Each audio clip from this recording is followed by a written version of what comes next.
I love that Tower of God is getting all this internet recognition, right? I mean, on the day it premiered, it was trending on Twitter, and all these YouTubers are making videos about it, and all these articles are being published talking about it. It's great. I love it. I'm a big fan. But there's one article in particular that I'm not the biggest fan of. And I want to talk about it, break it down, and see what you guys think about it. A couple things before we start. First of all, there's no real spoilers in this video, but if you are an anime-only watcher and you don't want anything spoiled at all, I recommend not watching because I am going to be talking about a couple things related to Bomb's character and his motivation, so if you don't want that spoiled, then I recommend not watching. The other thing is, please don't hate on the writer of this article. I'm sure that they thought these things were true, and I'm sure they had great intentions, even if I heavily disagree with them. So just want to get that out there. So the article is done by Forbes, and the title is Tower of God Puts Battle Anime Tropes to the Test. Nothing wrong there. I mean, the beginning of the article talks about how the testing system can be compared to possibly Hunter x Hunter and Naruto, talking about the similarities or differences. That's great, you know? Comparing it to well-established anime, I have no problem with that. But then there's this quote near the beginning of the article that sort of raised my eyebrows a bit and caught my eye. It states here, "This premise doesn't get any points for originality. It's about a boy on a quest to save a girl." I don't know about you guys, fellow readers or watchers of Tower of God, but I don't think that Bomb is on a quest to save a girl. I can't quite recall that moment happening in the show. I mean, it's just stupid to say that this is a boy and girl, Bomb chasing after her because he wants to protect her and he's the man and oh, he's trying to save the girl, right? I feel like the author is trying to put Tower of God into this weird area of like, oh, it's a boy trying to save a girl, and that's not the point at all. In fact, I would argue the very opposite. We found out in episode 1 of the anime, and obviously in season 1 of the webtoon, that Rachel is the one who saved Bomb. Physically and emotionally, right? She is his only person. She is the only person that he's ever known. Yeah, that he's ever known, right? She is everything to him. She is literally the only thing he has. And she wants to leave.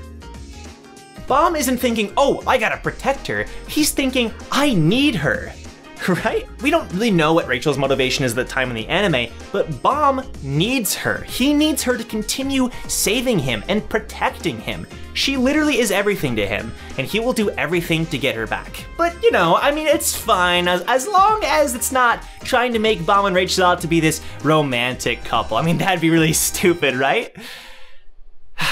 Near the end of the article, there's a quote here that says, "Bomb is an everyman." Okay, sure, I'll accept that. He's an ordinary dude, sure. Bomb is an everyman, and his romantic motivation is the oldest one in the book.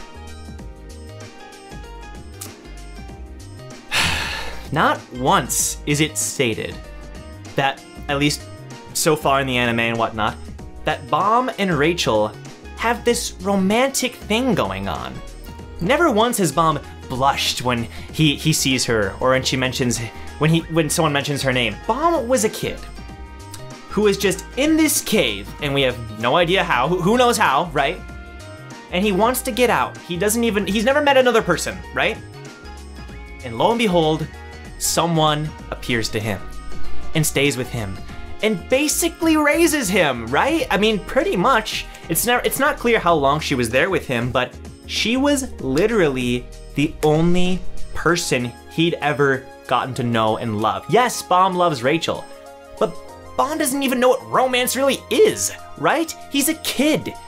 And he grew up, of course, over time, but to insinuate that it's a romantic motivation and that this story is about Bomb trying to get back at Rachel so he can, I don't know, so they can fall in love and live, like what? I think that's really stupid. I think that's a very simplistic and weird way to look at this story when there's no hints to that whatsoever. Yes, Bomb loves Rachel because Rachel is the only person he's ever known, the only person to him. She's like his mother, like everything to him. Fill in the blank. That's what she is to him. I don't know, I just think that that's a really poor way to explain this story and to say that that's Bomb's motivation. I already talked about his the reason he's chasing after her. She's protecting him, he's not protecting her. I don't know, but regardless, let's keep reading here. I mean, other than that, this article talks about some great things. It talks about how it's loyal to the first 7 chapters of the webtoon, so apparently this reader did read a bit of the webtoon, which I think is great. And it's talking about Lady Yuri and his name and the connection, what they left out of the anime. I think that's great. It also talks about how the animation is a bit cheap looking, and obviously I think that's a very opinionated thing to say, and I can see, you know, if you think that, that's totally fine, and I get what they're saying. It's definitely different, but they do talk about how it matches the comic. It's a stylistic choice. I'm not blaming them, even if I personally disagree with it. I can see why people think that. I'm not here to argue that at all, and that's basically it. It's sort of a short article. It doesn't go into too much detail with a lot of things, and overall, it's just misleading, right? When you have somebody who even watched the episode come to this article, they're gonna see this and think, oh, Bomb loves her, like in that way, oh boy, you know? Or oh, Bomb wants to protect Rachel. It's like one of those stories, right, about the boy saving the girl. When it's not like that at all, and anime-only watchers could think that this is how it is because they haven't read the webtoon.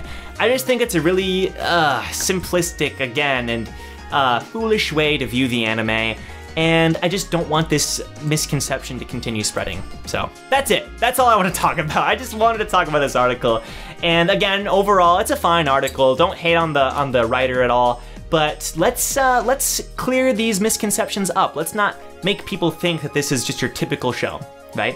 It obviously borrows some tropes from other types of shows and transforms them, but it's not your simple romantic boy and girl story, not in the least. Anyway, guys, that's all I have. If you like this video, please do leave a like and subscribe for more Tower of God content. I'm trying to continue finding new ways to talk about Tower of God, so if you have any other ideas, let me know in the comments down below. And with that, I will see you guys in the next video.